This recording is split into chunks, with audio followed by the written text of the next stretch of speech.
پھر ہے کیا؟ نہ راستے سے بھولے ہیں نہ بہکے ہیں، تو پھر ہے کیا؟ سن لو، وما ينطق عن الہوا ان هو الا وحی یوحی، نہیں بولتا، وما ينطق، وہ تو بولتا ہی نہیں، عن الہوا، اپنی خواہش سے نہیں بولتا، ان هو الا وحی، نہیں ہے وہ مگر وحی یوحی، وہی ہے جو اس کے اوپر اتاری جاتی ہے، وہی ہے جو اس کے اوپر وہی، یعنی وہ سے مراد کیا ہے؟ یہ نہیں ہے وہ سے مراد قرآن، یعنی قرآن جو ہے وہ اللہ کی طرف سے وحی کیا گیا، اور اس کے علاوہ تو نبی پاک صلی اللہ علیہ وسلم بولتے ہی نہیں۔ اب یہاں یہ سوال پیدا ہوتا ہے کہ نبی کریم صلی اللہ علیہ وآلہ وسلم نے، ایک تو بات واضح ہے کہ نبی پاک صلی اللہ علیہ وآلہ وسلم نے جو کچھ فرمایا، آپ نے جو کچھ بتایا وہ اپنی مرضی سے نہیں بتایا، اللہ کی طرف سے وحی آتی ہے تو نبی کریم صلی اللہ علیہ وسلم بتاتے ہیں۔ اب اس سے ایک بات تو یہ پتہ چلی کہ نبی کریم صلی اللہ علیہ وآلہ وسلم کا فرق اور عام انسانوں کا فرق یہ رہا کہ احتیاجات، ضرورتیں، خواہشات، تمنائیں ہر شخص کی ہوتی ہیں، تو ہر شخص اپنی تمنا یا خواہش کو اس میں شامل کر سکتا ہے۔ نبی کریم صلی اللہ علیہ وآلہ وسلم نے اپنی گفتگو میں، اپنے اعمال میں، اپنے افعال میں اپنی خواہش کو شامل نہیں، یہی امتیاز ہے نبی پاک صلی اللہ علیہ وسلم کا۔ آپ بولتے ہی نہیں جب تک اللہ کی طرف سے وحی نہ آئے، لیکن اس سے جو ہے وہ جو نبی پاک صلی اللہ علیہ وآلہ وسلم پر نازل ہونے والا قرآن ہے وہ تو ثابت ہو گیا، ہوا سے مراد قرآن ہو گیا۔ تو کیا خیال ہے کہ اس سے مراد نبی پاک صلی اللہ علیہ وسلم نے جو قرآن کی تبیین کی ہے، جو کچھ نبی پاک صلی اللہ علیہ وسلم نے خود فرمایا ہے، کیا وہ بھی اس میں شامل ہے کہ نہیں شامل؟ قرآن تو شامل ہو گیا، تو کیا اس میں حدیث بھی شامل ہے؟ نبی پاک صلی اللہ علیہ وسلم نے جو کچھ بولا وہ آپ نے وحی کے بعد بولا، وحی کے بغیر بولا ہی نہیں؟ اور اس پر جو ہے لوگوں نے بڑے عجیب و غریب اعتراضات کیے ہیں، یہاں تک اعتراضات ہیں کہ لوگوں نے کہا لو جی اس کا مطلب یہ ہوا کہ کوئی شخص جو ہے نبی پاک صلی اللہ علیہ وسلم اگر گھر میں جائیں اور جا کے کہیں میرا جوتا رکھ دو، مجھے کھانا دے دو، آپ اگر اس طرح کی بات کریں تو گویا یہ بھی وحی آتی ہے نبی پاک صلی اللہ علیہ وسلم۔ اللہ اکبر! یا آپ گھر میں جا کے جو گفتگو فرماتے ہیں بالکل عمومی جو گھر کی روزمرہ کی گفتگو، کیا وہ بھی اللہ کی طرف سے وحی ہوتی ہے؟ تو چونکہ وہ وحی نہیں ہوتی، یعنی انہوں نے اپنے خیال سے ہی کہا کہ چونکہ وہ وحی نہیں ہوتی تو اس کا مطلب یہ ہے کہ ہر بات وحی نہیں ہے، صرف قرآن وحی ہے، صرف قرآن وحی ہے، بس اس کے علاوہ کوئی چیز وحی نہیں۔ اگر ہم یہ معنی ان کا تسلیم کر لیں کہ ہوا سے مراد ان ہوا الا وحی یوحی، ہوا سے مراد صرف قرآن حکیم ہے، نبی پاک صلی اللہ علیہ وآلہ وسلم کی حدیث، آپ کے فرامین اور آپ کی سنت اس کے اندر شامل نہیں ہے، اگر یہ تسلیم کر لیا جائے تو قرآن کا مفہوم سمجھ میں آ سکتا ہی نہیں، کوئی شخص جو ہے وہ سمجھ ہی نہیں سکتا۔ نبی پاک صلی اللہ علیہ وسلم کا فرمان ہے مجھے قرآن دیا گیا اور اس جیسی ایک اور چیز بھی دی گئی، گویا نبی پاک صلی اللہ علیہ وسلم پر صرف قرآن کی وحی نہیں ہوتی تھی، قرآن کے علاوہ بھی وحی نازل ہوتی تھی نبی پاک صلی اللہ علیہ وسلم، اور اس کے بہت سارے ثبوت تو قرآن کے اندر موجود ہیں۔ جو قرآن کے علاوہ نبی پاک صلی اللہ علیہ وسلم کے فرامین کا سارا ذخیرہ ہے، جو ساری احادیث ہیں، وہ تو ثبوت ہیں ہی، یعنی اس کو آپ وحی جلی کہہ لیں قرآن کو، کہ جو سب کو معلوم ہے کہ یہ وحی آتی ہے، اور جو دوسری وحی نبی پاک صلی اللہ علیہ وسلم پر آتی ہے وہ وحی خفی ہے، جو لوگوں کو معلوم نہیں ہوتا، لیکن بہت سارے اشارے ملتے ہیں، بہت ساری جگہوں سے پتہ چل جاتا ہے۔ مثال کے طور پر قرآن میں یہ آیا جب بنو قریظہ کا محاصرہ ہوا، یہودیوں کا، ان کا محاصرہ ہوا، محاصرہ کئی دن چلا، اور ان کے جو کہ بستی کے ارد گرد بہت سارے باغات تھے، تو محاصرہ بہت عرصہ چلا، پھر جنگ کی بات تھی، پھر بالآخر ان کو جو ہے وہاں سے بھگانا تھا یا جو بھی کرنا تھا، تو اس لیے نبی پاک صلی اللہ علیہ وسلم نے حکم دیا کہ کچھ درخت جو ہے کاٹ دیے جائیں۔ اب جو درخت سارے کھجوروں کے تھے، باغات تھے، پھلدار درخت تھے، اچھا اس میں نبی پاک صلی اللہ علیہ وآلہ وسلم نے یہ نہیں کہا سارے درخت کاٹ دو، نہ آپ نے فرمایا کہ یہ شروع والے کا آپ نے مخصوص درخت فرمایا یہ کاٹ دو یہ رکھ لو، یہ کاٹ دو یہ رکھ لو، کچھ آپ نے فرمایا کاٹ دو، کچھ آپ نے فرمایا رکھ لو۔ اچھا، بعض لوگوں کو یہ خیال ہوا کہ پھلدار درخت تو جنگ میں بھی کاٹنے منع ہے، یہ نبی پاک صلی اللہ علیہ وسلم ہمیں پھلدار درخت کاٹنے کا حکم دے رہے ہیں؟ خیال آئے۔ اللہ اکبر، اللہ تعالیٰ نے قرآن میں فرمایا ما قطعتم من لینۃ او ترکتموها قائمۃ علی اصولها فباذن اللہ، یہ جو درخت تم نے کاٹے ہیں اور جو اپنے تنوں پر باقی رکھے، یہ سارا کا سارا اللہ کے حکم سے ہوا ہے۔ یعنی یہ نبی پاک صلی اللہ علیہ وآلہ وسلم نے اپنی طرف سے حکم نہیں دیا، یہ اللہ کی طرف سے حکم آیا ہے۔ اور یہ اللہ کی طرف سے کہاں حکم آیا؟ قرآن میں تو نہیں ہے، قرآن میں تو کسی جگہ نہیں ہے کہاں حکم آیا یہ رہنے دو، یہ کاٹ دو، یہ رہنے دو، یہ کہیں بھی حکم نہیں آیا۔ لیکن جب کسی کو خیال آیا کہ نبی پاک صلی اللہ علیہ وسلم، یہ سوال پیدا ہوا، تو نبی کریم صلی اللہ علیہ وسلم کی گواہی اللہ نے دے دی کہ یہ جو نبی پاک صلی اللہ علیہ وسلم حکم فرما رہے ہیں یہ اپنی طرف سے نہیں فرما رہے، اللہ کی طرف سے فرما رہے۔ تو اس کا مطلب ہے کہ نبی پاک صلی اللہ علیہ وسلم پر صرف قرآن کی وحی نازل نہیں ہوئی، اس کے علاوہ بھی نبی پاک صلی اللہ علیہ وسلم پر وحی نازل۔ اما عائشہ صدیقہ رضی اللہ تعالی عنہا اور حضرت حفصہ رضی اللہ تعالی عنہا کی جو سکیم تھی، اللہ اکبر، سورہ تحریم میں اللہ تعالیٰ نے ذکر فرمایا، ان کی جو سکیم تھی، سکیم کیا تھی کہ انہوں نے نبی پاک صلی اللہ علیہ وسلم زینب کے پاس شہد پیتے تھے، انہوں نے کہا، کیونکہ اصل میں نبی پاک صلی اللہ علیہ وسلم کا معمول یہ تھا کہ باری جس بھی زوجہ محترمہ کی ہوتی تھی، نبی پاک صلی اللہ علیہ وسلم جب مدینہ طیبہ میں تشریف فرما ہوتے تھے تو آپ کی عادت مبارکہ یہ تھی کہ آپ عصر کے بعد ساری ازواج مطہرات کے پاس تھوڑا تھوڑا دیر چکر لگاتے تھے، تو سب کے پاس تھوڑی تھوڑی دیر بیٹھتے، پھر اس کے بعد آخر پہ نبی پاک صلی اللہ علیہ وسلم اس زوجہ محترمہ کی طرف چلے جاتے تھے جس کی باری ہوتی تھی۔ تو جب سب کے پاس تھوڑی تھوڑی دیر بیٹھتے تھے تو حضرت زینب رضی اللہ تعالی عنہا نبی پاک صلی اللہ علیہ وسلم کو شہد کا میٹھا کر کے شربت پلاتی تھی۔ اچھا، وہاں تھوڑی دیر زیادہ ہو جاتی تھی، تو اس پر ظاہر ہے خواتین ہیں چاہے ازواج مطہرات ہیں، تو ان کو یہ ہوا کہ نبی پاک صلی اللہ علیہ وسلم ادھر زیادہ دیر بیٹھتے ہیں، تو انہوں نے آپس میں سکیم بنائی، انہوں نے کہا جی ٹھیک ہے، میرے پاس آئیں تو میں کہوں گی اور تمہارے پاس آئیں تو تم کہنا۔ کیا کہنا؟ کہ آپ کے جو منہ سے مغافیر کی بو آتی، مغافیر ایک خاص قسم کے درخت کی گوند ہوتی تھی، وہ ایک اس کی یعنی سمیل جو ہے بڑی عجیب و غریب سمیل تھی۔ نبی پاک صلی اللہ علیہ وسلم بڑی نفیس طبیعت کے آدمی تھے، سبحان اللہ، اللہ نے نبی پاک صلی اللہ علیہ وسلم کو اس قدر نفیس اور خوبصورت مزاج دیا تھا کہ آپ اس بات کو برداشت نہیں کر سکتے تھے کہ آپ کو آپ کے جسم سے یا آپ کے دہانے سے کوئی کسی طرح کی بدبو آئے۔ تو نبی پاک صلی اللہ علیہ وسلم نے طے کر لیا کہ میں آئندہ نہیں جایا کروں گا زینب کے پاس، جو ہے نا جاؤں گا بھی تو شہد نہیں پیوں گا، آپ نے طے کر لیا۔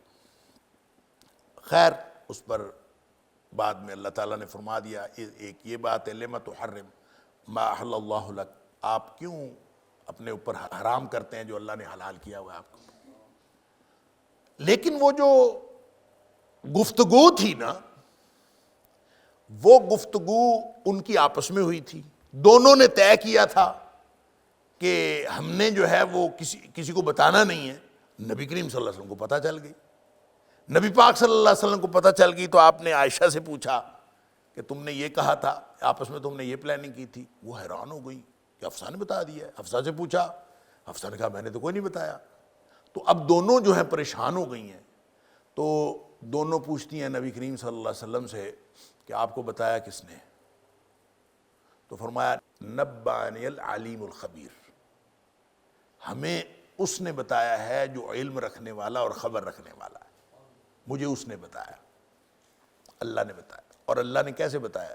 ظاہر بدریہ وحی بتایا نا، بدریہ وحی بتایا نا، تو وہ وحی قرآن میں تو کوئی نہیں ہے، پورے قرآن میں یہ وحی نہیں ہے کوئی کہ فرشتہ آیا ہے اس نے آ کے نبی کریم صلی اللہ علیہ وسلم کو بتایا ہے کہ یہ عائشہ اور حفصہ نے آپس میں بات کی ہے، یہ بات قرآن میں کوئی نہیں ہے۔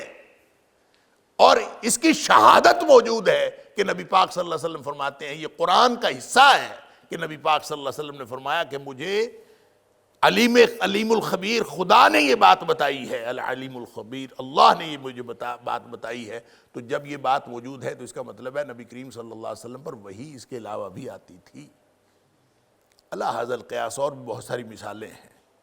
لہذا ہوا سے مراد ان ہوا الا وحی یوحا سے مراد صرف قرآن نہیں ہے، ہر قسم کی وحی ہے۔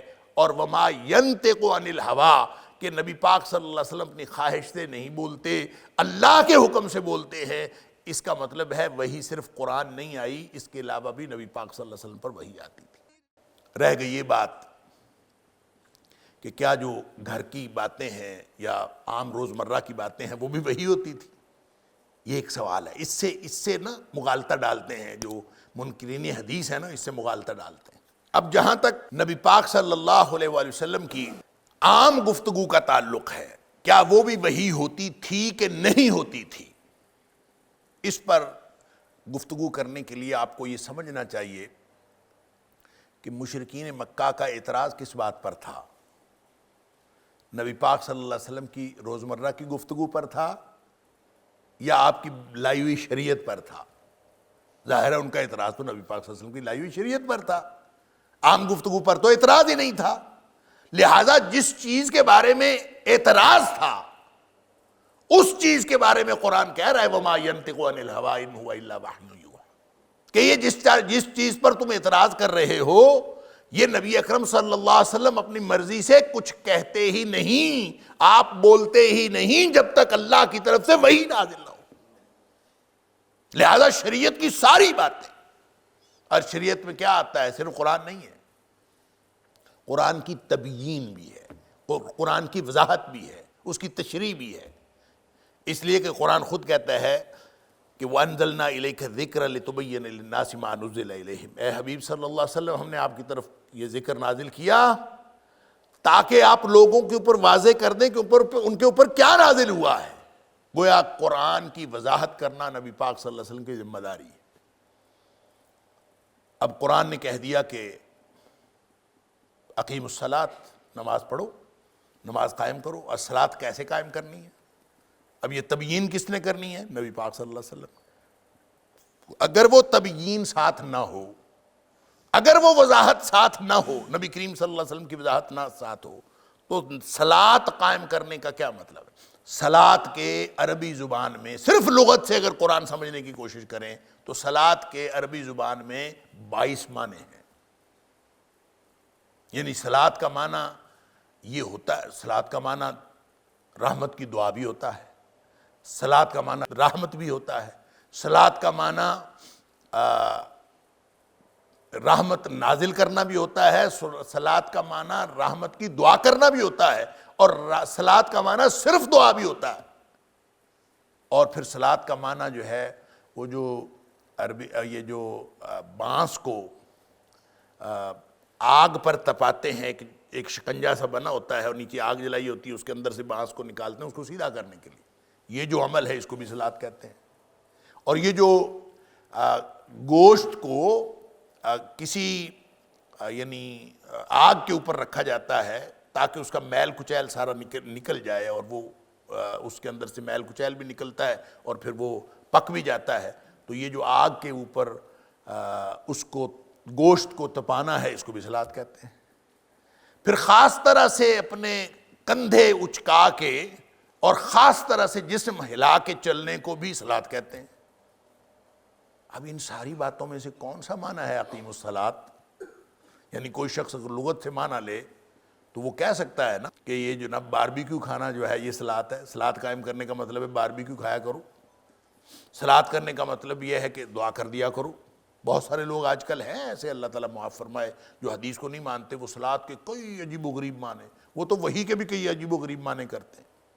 تو جب آپ لغت سے قرآن کو سمجھنے کی کوشش کریں گے تو یہ سارے امکانات موجود ہیں۔ یہ بھی ہو سکتا ہے کہ کوئی شخص کا ایک خاص طرح کا جو ڈانس ہے نا، جسم کو ہلانے کا نام، وہ چونکہ صلاۃ ہے اس لیے اقیم الصلاۃ کا مطلب خاص قسم کا ڈانس ہے، نعوذ باللہ من ذالک۔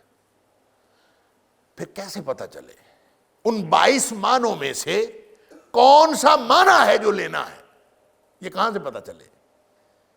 یہ نبی اکرم صلی اللہ علیہ وسلم سے پتہ چلے گا۔ وَأَنزَلْنَا إِلَيْكَ الذِّكْرَ لِتُبَيِّنَ لِلنَّاسِ مَا نُزِّلَ إِلَيْهِمْ، اے حبیب صلی اللہ علیہ وسلم جو صلاۃ کے مختلف معنی لے رہے ہیں ان کی طرف ہم نے قرآن نازل کیا ہی نہیں، ہم نے تو آپ کی طرف نازل کیا ہے۔ لِتُبَيِّنَ لِلنَّاسِ مَا نُزِّلَ، تاکہ آپ لوگوں کے لیے واضح کر دیں کہ ان کے اوپر کیا نازل ہوا۔ لہذا نبی پاک صلی اللہ علیہ وسلم نے متعین فرما دیا، آپ نے فرمایا صلوا کما رأیتمونی اصلی، اس طرح سے نماز پڑھا کرو جیسے تم مجھے نماز پڑھتے ہوئے دیکھتے ہو گیا۔ لہٰذا جو نماز نبی پاک صلی اللہ علیہ وسلم نے پڑھ کے دکھائی، صحابہ کرام نے دیکھی، اور ہمیشہ ساری زندگی نبی پاک صلی اللہ علیہ وسلم اپنی وفات تک پڑھتے رہے، وہ نماز وہ صحابہ نے بتائی۔ نبی پاک صلی اللہ علیہ وسلم کی نماز ایسی تھی، آپ کا وضو ایسا تھا، آپ کا قیام ایسا تھا، آپ کا رکوع ایسا تھا، آپ کا سجدہ ایسا تھا، وہ ساری نماز موجود ہے، لہذا تعین ہو گیا۔ تو جتنی قرآن کے اس طرح کے اصطلاحات ہیں، قرآن نے تو زکوٰۃ کی بات کی ہے، اس کی تفصیلات کس نے بتائی ہیں؟ قرآن نے زکوٰۃ کہہ دی، بس زکوٰۃ دو، مصارف زکوٰۃ بتا دیے۔ اب اس کی تفصیلات شرع کتنی ہے، کتنی دینی ہے، کس نے بتایا؟ نبی کریم صلی اللہ علیہ وسلم نے بتایا۔ اب یہ جو باتیں قرآن کی تشریح سے متعلق ہیں، یہ نبی کریم صلی اللہ علیہ وسلم نے اپنی طرف سے نہیں کی، ساری کی ساری وحی آئی ہے۔ ایک بھی بات نبی کریم صلی اللہ علیہ وسلم نے قرآن کی وضاحت میں وہ اپنی طرف سے نہیں فرمائی۔ وَمَا يَنْتِقُ عَنِ الْهَوَىٰ إِنْ هُوَ إِلَّا وَحْيٌ يُوحَىٰ، ہر بات نبی پاک صلی اللہ علیہ وسلم پر وحی ہوئی ہے۔ پھر نبی پاک صلی اللہ علیہ وسلم بتایا نماز کا یہ مطلب ہے، زکوٰۃ کا یہ مطلب ہے، اس کا نظام یہ ہے، حج یہ ہے، حج کا طریقہ کیا ہے، خُذُوا عَنِّی مَنَاسِکَکُمْ، حج کے طریقے مجھ سے سیکھ لو۔ ایک حج فرمایا نبی پاک صلی اللہ علیہ وسلم نے، سارے طریقے سکھا دیے، کہاں کیا کرنا ہے، منا میں کیا کرنا ہے، عرفات میں کیا کرنا ہے، اور آپ نے کعبۃ اللہ میں جا کے کیا کرنا ہے، ساری تفصیل نبی پاک صلی اللہ علیہ وسلم نے سکھا دی۔ ہر چیز وحی کے عین مطابق ہے۔ لہذا یہ تو ہو گئی تشریح، یہ حدیث کی تشریحی حیثیت ہے۔ تا، شین، را، یا اور ہا کے ساتھ تشریحی، اور کچھ چیزیں ایسی ہیں جو نبی پاک صلی اللہ علیہ وسلم نے تشریح فرمائی۔ تشریح کا مطلب عین کے ساتھ، کہ جیسے قرآن حجت ہے، قانون ہے، سورس آف لا ہے، اسی طرح نبی پاک صلی اللہ علیہ وسلم کی حدیث بھی سورس آف لا۔ تو جو سورس آف لا ہوگا تو وہ نبی پاک صلی اللہ علیہ وسلم کی اپنی خواہش سے کہا ہوا نہیں ہوگا، وہ اللہ کی طرف سے وحی ہوگا۔ جو چیز نبی پاک صلی اللہ علیہ وسلم نے فرمائی جس کا تعلق قانون کے ساتھ، مثال اس کی ایک مثال یہ لے لیجئے کہ جیسے نبی پاک صلی اللہ علیہ وسلم نے فرمایا، اللہ نے تو قرآن میں فرمایا حرمت علیکم المیتۃ والدم، تمہارے اوپر ہر قسم کا مردار حرام اور ہر قسم کا خون حرام۔ سورہ مائدہ کی آیت نمبر 3 میں بھی فرمایا، سورہ بقرہ کی آیت نمبر 173 میں بھی فرمایا، سورہ نحل کی آیت نمبر 115 میں بھی فرمایا۔ ہر قسم کا خون اور ہر قسم کا مردار حرام۔ اللہ کے رسول صلی اللہ علیہ وسلم فرماتے ہیں کہ احلت لکم میتتان و دمان، دو مردار تمہارے اوپر حلال ہیں اور دو خون تمہارے اوپر حلال ہے۔ سبحان اللہ۔ جیسے اللہ کا قرآن قانون ہے، ایسے نبی پاک صلی اللہ علیہ وسلم کی بات بھی قانون ہے، لہذا اس کو الگ الگ نہیں سمجھنا، اور اس کی ترتیب بھی یہ نہیں بنانی جیسے لوگ کہتے ہیں پہلے قرآن پھر حدیث۔ اچھا، حدیث کی حجت ماننے والے، حدیث کو حجت ماننے والے بھی یہ غلطی کرتے ہیں، وہ کہتے ہیں پہلے قرآن ہے پھر حدیث ہے۔ اللہ اکبر! یہ اس لیے نہیں کہا جا سکتا کہ اگر پہلے قرآن ہے تو قرآن خود کہاں سے ثابت ہوا؟ قرآن نبی پاک صلی اللہ علیہ وسلم کی حدیث سے ثابت ہوا ہے۔ آپ کی زبان اقدس سے نکلا ہے تو قرآن بنا ہے، لہذا جس طرح قرآن حجت ہے اسی طرح نبی پاک صلی اللہ علیہ وسلم کا فرمان حجت ہے، اور آپ جو کچھ بھی فرماتے ہیں آپ بغیر اللہ کی وحی کے وما ینطق عن الہویٰ ان ہوا الا وحی یوحیٰ، لہذا جس طرح قرآن حجت ہے، دیکھیں حلال و حرام اللہ کا حق ہے، ان اللہ یحکم ما یرید، اللہ جیسے چاہتا ہے حکم دیتا ہے، یہ اللہ کا حق ہے، اور نبی پاک صلی اللہ علیہ وسلم اس حق کی وضاحت فرمائی، ما احل اللہ فی کتابی فہو حلال وما حرم اللہ فی کتابی فہو حرام۔ اللہ نے جو اپنی کتاب میں حلال کر دیا وہ حلال، جو اللہ نے اپنی کتاب میں حرام کر دیا وہ حرام۔ بات ختم۔ اب نبی پاک صلی اللہ علیہ وسلم کی تو بات اس میں نہیں رہ گئی، نبی کریم صلی اللہ علیہ وسلم کی اتھارٹی اللہ نے قرآن میں بیان فرمائی۔ سورہ اعراف کی آیت نمبر 157 فرمایا وَيُحِلُّ لَهُمُ الطَّيِّبَاتِ وَيُحَرِّمُ عَلَيْهِمُ الْخَبَائِثِ۔ نبی پاک صلی اللہ علیہ وسلم کی یہ اتھارٹی ہے کہ آپ طیبات کو حلال ٹھہراتے ہیں اور آپ خبائث کو حرام ٹھہراتے ہیں۔ گویا اب نبی کریم صلی اللہ علیہ وسلم بھی جس چیز کو حلال کہہ دیں وہ حلال ہے، آپ جس کو حرام کہہ دیں وہ حرام۔ یہ اختیار، یہ اتھارٹی نبی پاک صلی اللہ علیہ وسلم کی بھی ہو، اور نبی پاک صلی اللہ علیہ وسلم کسی چیز کو حلال یا حرام اپنی مرضی سے نہیں کہتے۔ وَمَا يَنْتِقُ عَنِ الْهَوَىٰ إِنْ هُوَ إِلَّا وَحْيٌ يُوحَىٰ۔ لہٰذا جو تشریحی حیثیت ہے قرآن کی یا وحی کی، وہ بھی نبی پاک صلی اللہ علیہ وآلہ وسلم کے بغیر ممکن نہیں ہے، آپ کی حدیث کے بغیر تشریح۔ اور جہاں تک تشریح کا تعلق ہے عین کے ساتھ، جو تشریحی حیثیت ہے وہ بھی حدیث کے بغیر ممکن نہیں ہے۔ جب نبی پاک صلی اللہ علیہ وسلم نے یہ کہہ دیا، آپ نے فرما دیا کہ 2 خون اور 2 مردار حلال ہے تو وہ حلال ہو گئے۔ جیسے قرآن نے حرام کہا تھا، سارے حرام تھے، اس میں سے یہ 2 کا استثناء آ گیا۔ جیسے وہ اللہ کی وحی کے تحت ہوا تھا، یہ جو ہوا ہے یہ بھی اللہ کی وحی کے تحت ہوا ہے۔ فرق صرف یہ ہے کہ وہ وحی جلی ہے، یہ وحی خفی۔ وَمَا يَنْتِقُ عَنِ الْهَوَىٰ إِلَّا إِنْ هُوَ إِلَّا وَحْيٌ يُوحَىٰ۔ لہٰذا یہ جو ان ہوا ہے، اس سے مراد قرآن بھی ہے، اس کے مراد نبی پاک صلی اللہ علیہ وسلم کی حدیث بھی ہے۔ یوں اللہ کریم نے نبی پاک صلی اللہ علیہ وسلم کی ہر بات کو محفوظ کیا ہے، اور یہ محفوظ کرنے کی وجہ بھی یہ ہے کہ یہ جو قانون بنتا ہے۔ اب پھر نبی پاک صلی اللہ علیہ وسلم نے جو حج والی بات ہے بڑی معروف، کہ آپ نے فرمایا کہ ان اللہ تعالیٰ فرض علیکم الحج، اللہ نے تمہارے اوپر حج فرض کیا ہے، فحجو، پر حج کیا کرو۔ تو صحابی پوچھتا ہے افی کل عام یا رسول اللہ صلی اللہ علیہ وسلم، اللہ کے رسول کیا ہر سال حج کرنا ہے؟ اچھا 3 دفعہ اس نے سوال پوچھا، آپ نہیں بولے۔ بعد میں آپ نے فرمایا اگر میں اس کے سوال کے جواب میں ہاں کہہ دیتا نا تو حج ہر سال فرض ہو جاتا۔ اب نبی کریم کون ہاں کہہ دیتا؟ نبی کریم صلی اللہ علیہ وسلم۔ نبی پاک صلی اللہ علیہ وسلم نے ہاں کیوں نہیں فرمایا؟ وحی نہیں آئی۔ اگر یہ وحی آتی تو آپ ہاں کہہ دیتے، وحی نہیں آئی تو آپ نے ہاں نہیں فرمایا، اس لیے کہ وَمَا يَنْتِقُ عَنِ الْهَوَىٰ إِنْ هُوَ إِلَّا وَحْيٌ يُوحَىٰ۔ آپ نہیں بولتے جب تک اوپر سے وحی نہ آئے، وحی آ جاتی تو آپ ہاں کہہ دیتے، وحی نہیں آئی تو آپ نے ہاں نہیں فرمایا۔ قانونی حیثیت پوری ہے نبی پاک صلی اللہ علیہ وسلم، لیکن آپ اس وقت بولتے ہیں، یعنی تشریحی احادیث میں بھی آپ اس وقت بولتے ہیں جب اوپر سے وحی آتی ہے، اور جو تشریعی ہیں اس میں بھی نبی پاک صلی اللہ علیہ وسلم اس وقت بولتے ہیں جب اوپر سے وحی آتی ہے۔ لیکن اس کا مطلب یہ نہیں ہے کہ ہر کام میں وحی آتی ہے۔ اب آگے سن لیجئے، کچھ باتیں تشریحی ہو گئیں نبی پاک صلی اللہ علیہ وسلم کی، کچھ ہو گئیں تشریعی، اور کچھ ہے تدبیری امور، ایڈمنسٹریشن سے متعلق۔ اب وہ جو نبی کریم صلی اللہ علیہ وسلم انتظام فرماتے ہیں تو آپ انتظام فرما دیتے ہیں کسی بھی چیز کا، لیکن بعض اوقات انتظام فرماتے وقت کسی بات میں غلطی ہو جاتی ہے، کوئی چیز ایسی ہو جاتی ہے جو نبی کریم صلی اللہ علیہ وآلہ وسلم کی ٹھیک نہیں ہوتی، تو جو ٹھیک نہیں ہوتی اللہ تعالیٰ اس کو وحی کے ذریعے سے ٹھیک کر دیتا ہے۔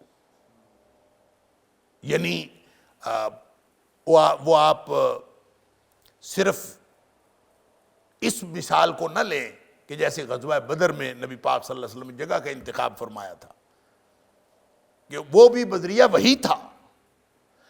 تدبیری امور میں بھی جہاں کہیں امکان ہوتا ہے غلطی کا، اللہ تعالیٰ وحی نازل فرما دیتا ہے۔ بلکہ آپ اس میں وہ ساری مثالیں لے لیجئے کہ نبی کریم صلی اللہ علیہ وسلم کی عصمت کا اور آپ کی امیونٹی کا اور آپ کے معصوم عن الخطا ہونے کا یہ مطلب ہے کہ جب بھی نبی پاک صلی اللہ علیہ وسلم سے کسی غلطی کا امکان ہوتا ہے، اللہ وحی کے ذریعے سے اس کی ریکٹیفیکیشن فرما دیتا ہے۔ اور اللہ تعالیٰ اس کو ٹھیک کر دیتا۔ لہذا اگر سورہ توبہ میں ذکر آیا کہ جو تبوک میں نہ جانے والے منافقین تھے تو نبی کریم صلی اللہ علیہ وآلہ وسلم نے ان کو اجازت دے دی، انہوں نے آ کے نبی پاک صلی اللہ علیہ وسلم اجازت مانگی، ہم نے نہیں جانا، آپ نے اجازت دے دی۔ اللہ تعالیٰ نے فرمایا آپ نے کیوں ان کو اجازت دی ہے؟ نہیں دینی چاہیے تھی۔ اور اسی طرح نبی کریم صلی اللہ علیہ وسلم نے منافقین کے بارے میں، آپ نے ان کے بارے میں استغفار فرمایا، اللہ نے فرمایا کیوں استغفار کیا؟ کتنی چیزیں ایسی ہیں کہ نبی پاک صلی اللہ علیہ وسلم کوئی بات فرماتے ہیں اور اللہ تعالیٰ اس کو ریکٹیفائی فرما دیتا ہے۔ لہٰذا ہر چیز کے بارے میں اللہ کی طرف سے رہنمائی ہر وقت موجود ہے۔ پھر اسی طرح جو بعض اجتہادی امور ہیں ان کو یا تو نبی پاک صلی اللہ علیہ وسلم پہلے سے نازل شدہ وحی کے مطابق حل فرما دیتے تھے، یا پھر اس کے بارے میں بھی اللہ تعالیٰ وحی فرما دیتا تھا۔ جیسے نبی کریم صلی اللہ علیہ وسلم کے پاس ایک عورت آئی، اس نے کہا اللہ کے رسول صلی اللہ علیہ وسلم میرے باپ فوت ہو گیا ہے، اس نے حج نہیں تھا کیا، تو کیا میں اس کی طرف سے حج کروں؟ نبی پاک صلی اللہ علیہ وسلم نے فرمایا کہ اگر تیرے والد پر قرض ہوتا تو کیا تو قرض ادا کرتی؟ اس نے کہا بالکل کرتی۔ تو آپ نے فرمایا حج بھی کرو، گویا حج قرض کی طرح، تو کرو اس کو۔ آپ نے حکم فرما دیا، اور پہلے سے ایک حکم تھا قرض کا، تو آپ نے اس کے مطابق فرما دیا۔ ایک شخص آیا، ایک دوسری مثال سن لیجیے، ایک شخص آیا، اس نے آ کے نبی کریم صلی اللہ علیہ وسلم پوچھا اللہ کے رسول صلی اللہ علیہ وسلم اگر میں نیک نیتی کے ساتھ، اخلاص کے ساتھ، اعلاء کلمت اللہ کے لیے میں لڑوں اور محاذ جنگ پہ چلا جاؤں اور میں جا کے اللہ اکبر، میں نیک نیتی کے ساتھ، اخلاص کے ساتھ اعلاء کلمت اللہ کے لیے لڑوں اور میں پیچھے پیٹھ پھیر کے نہ بھاگوں، تو کیا میرے سارے گناہ معاف ہو جائیں گے؟ اللہ بخش دے گا؟ نبی کریم صلی اللہ علیہ وسلم فرمایا اللہ بخش دے گا۔ یعنی اور میں کچھ نہ کروں، بس جا کے میں لڑوں اور میں نکل جاؤں، بس آپ نے فرمایا اللہ بخش دے گا۔ وہ چل پڑا، تھوڑی دور گیا، آپ نے واپس بلایا، ادھر آؤ، واپس آیا، قرض نہیں معاف ہونا، یعنی قرض پھر بھی تمہارے سر پہ کھڑا ہے اگر کوئی قرض ہے۔ تو جو حج والی حدیث سے پتہ چلا، جو عورت نے حج کا پوچھا تھا، تو اس کا مطلب ہے فرض بھی قرض ہوتا ہے۔ تو جو فرض چھوڑ کے جا کے وہاں پہ کر رہا ہو تو اس کا مطلب ہے اس کے معاف نہیں ہونے۔ جو اپنے فرائض ادا کرتا ہو اور پھر جا کے لڑے تو اس کے سارے گناہ معاف ہونے، اور جس نے اپنے فرائض ہی چھوڑ دیے ہوں اس کے نہیں معاف ہونے۔ آپ نے فرمایا ادھر آؤ، واپس آؤ، اور واپس بلایا۔ اس کا کیا مطلب کہ جب آپ نے اس کو کہہ کے بھیج دیا تھا تو اس کے بعد نبی پاک صلی اللہ علیہ وسلم پر وحی آئی، آپ نے پھر ان کو بلا لیا۔ تو گویا نبی کریم صلی اللہ علیہ وسلم کو اجتہادی امور میں بھی اللہ تعالیٰ وحی فرماتا رہتا تھا اور وحی آتی رہتی تھی۔ وَمَا يَنْطِقُ عَنِ الْهَوَىٰ إِنْ هُوَ إِلَّا وَحْيٌ يُوحَىٰ۔ نبی کریم صلی اللہ علیہ وسلم اپنی مرضی سے کوئی بات نہیں کہتے۔ اللہ اکبر۔ لہذا نبی کریم صلی اللہ علیہ وآلہ وسلم کے بارے میں کوئی چیز بھی ایسی نہیں۔ اب صرف ایک بات باقی رہ جاتی، وہ ہے طبی امور جو عمومی زندگی سے متعلق ہیں، جن کا تعلق طبیعت مزاج کے ساتھ ہے۔ آپ نے کرتا کیسا پہننا ہے، آپ نے دھوتی کیسی پہننی ہے، آپ نے جبہ پہننا ہے یا قمیض پہننی ہے، آپ نے پگڑی پہننی ہے یا آپ نے ٹوپی پہننی ہے، آپ نے سر ننگا رکھنا ہے کہ ڈھک کے رکھنا ہے، آپ نے پانی ٹھنڈا پینا ہے کہ آپ نے گرم پینا ہے، کتنی باتیں۔ آپ نے گھر میں اپنے امور کیسے رکھنے ہیں، آپ نے لوگوں کے ساتھ رویہ کیسا رکھنا ہے، آپ نے لوگوں کے اندر رہنا ہے تو کیسے رہنا ہے، یہ سارے کے سارے طبی امور، ان سب کے بارے میں بھی ایک ضابطہ اللہ نے عطا فرمایا تھا، اور وہ نبی کریم صلی اللہ علیہ وسلم کو بذریعہ وحی عطا فرمایا۔ لہٰذا وہ سارا ضابطہ نبی کریم صلی اللہ علیہ وسلم بتا دیا۔ آپ نے بتایا حسن سلوک سب سے زیادہ کس سے کرنا ہے، آپ نے بتا دیا والدین کے ساتھ کیسے سلوک کرنا ہے، آپ نے بتا دیا اولاد کے ساتھ کیسے سلوک کرنا ہے، آپ نے بتا دیا میاں بیوی کا آپس میں سلوک کیسا ہونا چاہیے، آپ نے بتا دیا حلال اختیار کرنا ہے، آپ نے بتا دیا حرام سے بچنا ہے، اور سارے کے سارے جو طبی امور ہیں ان میں سے تقریباً ہر بات نبی کریم صلی اللہ علیہ وسلم نے بتا دی۔ جو لمٹ نبی کریم صلی اللہ علیہ وسلم نے بتا دی، جو لمٹ نبی پاک صلی اللہ علیہ وسلم نے بتا دی، وہ تو حد ہے، اور وہ ساری وحی کے مطابق، اور وہ کتنی باتیں، اللہ اکبر، وہ کتنی باتیں ہیں، اس کو آپ اس حدیث سے سمجھ لیجئے کہ نبی کریم صلی اللہ علیہ وسلم نے فرمایا ما ترکت شیئا، میں نے ایک بھی چیز ایسی نہیں چھوڑی، یقربکم الی اللہ ویبعدکم من النار، جو تمہیں اللہ کے قریب کر سکتی تھی اور جہنم سے دور کر سکتی تھی. ایک بھی چیز، ما ترکت شیئا، میں نے ایک بھی چیز ایسی نہیں چھوڑی جو تمہیں اللہ کے قریب کر سکتی تھی اور جہنم سے دور کر سکتی تھی، الا امرتکم بھی، مگر میں نے اس کا تمہیں حکم فرما دیا. وما ترکت شیئا، اور میں نے ایک بھی چیز ایسی نہیں چھوڑی. اللہ اکبر. یبعدکم من اللہ، جو تمہیں اللہ سے دور کر سکتی تھی، ویقربکم الی النار، اور تمہیں جہنم کے قریب کر سکتی تھی، الا نہیتکم عنہ، مگر تمہیں میں نے منع کر دیا. ہر چیز جو جہنم کی طرف لے جانے والی، نبی پاک صلی اللہ علیہ وسلم منع کر دی. ہر وہ چیز جو جنت کی طرف لے جانے والی، اللہ کی خوشنودی والی، اللہ کے قرب والی، آپ نے حکم دے دی. لہذا اللہ نے یہ نہیں فرمایا وما آتاکم الرسول فخذوہ، یعنی جو اللہ کا رسول تمہیں دے وہ لے لو اور جو نہ دے وہ نہ لو، یہ نہیں فرمایا. فرمایا جو دے وہ لے لو اور جس سے منع کرے اس سے رک جاؤ. گویا منع بھی انہوں نے فرمایا، عطا بھی انہوں نے فرمایا. وما آتاکم الرسول فخذوہ وما نہاکم عنہ فانتہوا، یہ نص قطعی ہے کہ نبی پاک صلی اللہ علیہ وسلم کی ہر بات وہ منزل من اللہ ہے. لہذا ان حدود کے اندر جو طبعی امور میں بھی جو حدود طے کر دی گئیں، ان حدود کے اندر آپ زندگی گزاریں گے تو وہ ساری کی ساری وہ ہے جو اللہ کی طرف سے وہی نازل ہوئی ہے. مثال کے طور پر وہ باتیں جس کا ذکر ہی کوئی نہیں، ہوائی جہاز کا کوئی ذکر نہیں، ریل گاڑی کا کوئی ذکر نہیں، کار کا کوئی ذکر نہیں، ہال کا کوئی ذکر نہیں، ان کرسیوں کا کوئی ذکر نہیں، اس آڈیٹوریم کا کوئی ذکر نہیں، تو ان ساری باتوں میں سے کون سی بات جائز ہے اور کون سی بات ناجائز ہے ہم خود فیصلہ کر سکتے ہیں ان طبعی امور کی روشنی میں جو نبی کریم صلی اللہ علیہ وسلم نے ہمیں ایک ضابطہ دے دیا طبعی امور کا. یعنی اگر کوئی شخص جہاز پہ بیٹھ کے حج کرنے کے لیے جا رہا ہو تو جہاز پہ بیٹھنا ثواب ہو جائے گا، اور اگر کوئی شخص جہاز پہ بیٹھ کے امریکہ کے چکلے دیکھنے جا رہا ہو تو جہاز پہ بیٹھنا حرام ہو جائے گا. لہذا وہی ہوائی جہاز ہے، اس پہ اوپر بیٹھنا کب حلال ہوتا ہے کب حرام ہوتا ہے، نبی پاک صلی اللہ علیہ وسلم نے ایک ضابطہ عطا فرما دیا.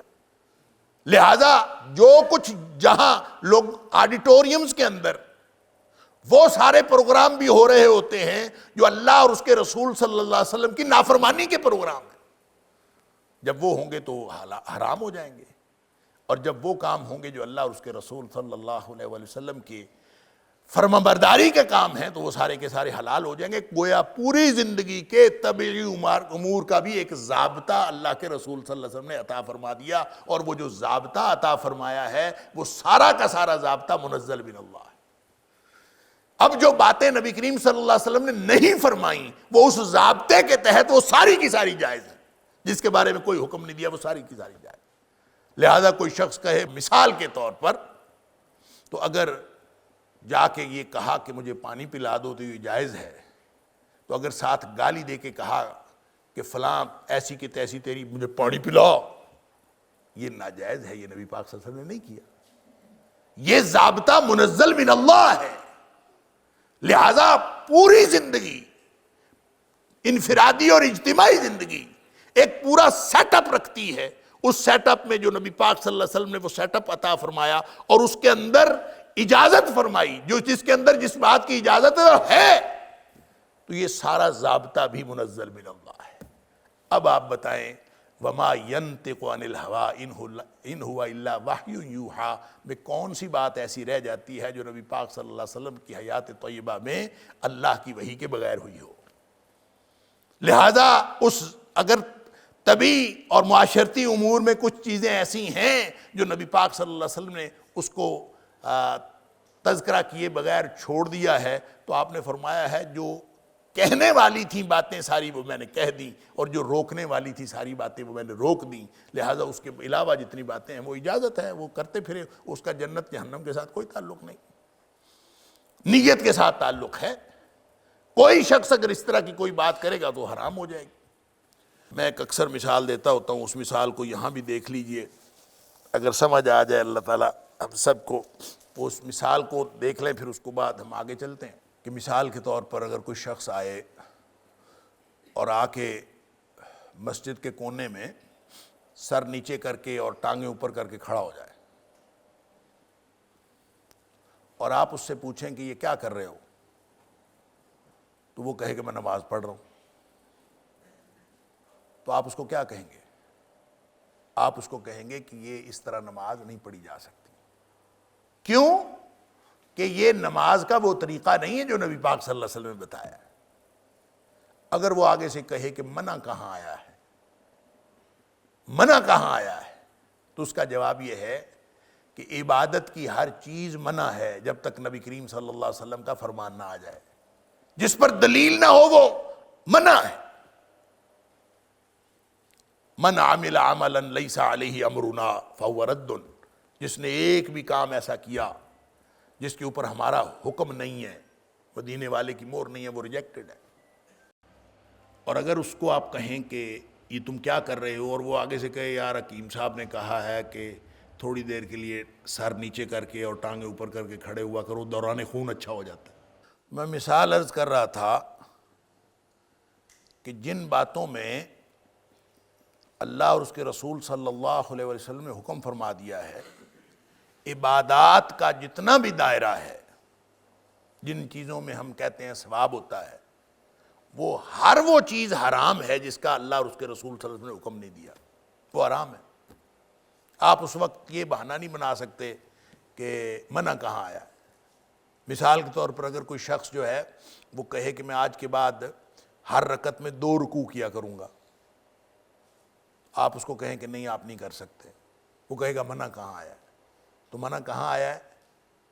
عبادات کی ہر بات حرام ہے جب تک دلیل نہ آ جائے کرنے، اور معاملات و اشیاء کی ہر چیز جائز ہے جب تک منع نہ آ جائے، وہ الٹ ہے اصول۔ لہذا اگر وہ شخص جو میں عرض کر رہا تھا کہ وہ کہے کہ میں تو اس لیے ٹانگیں اوپر کر کے اور سر نیچے کر کے کھڑا ہوں کہ میرا دوران خون بہتر ہو جائے،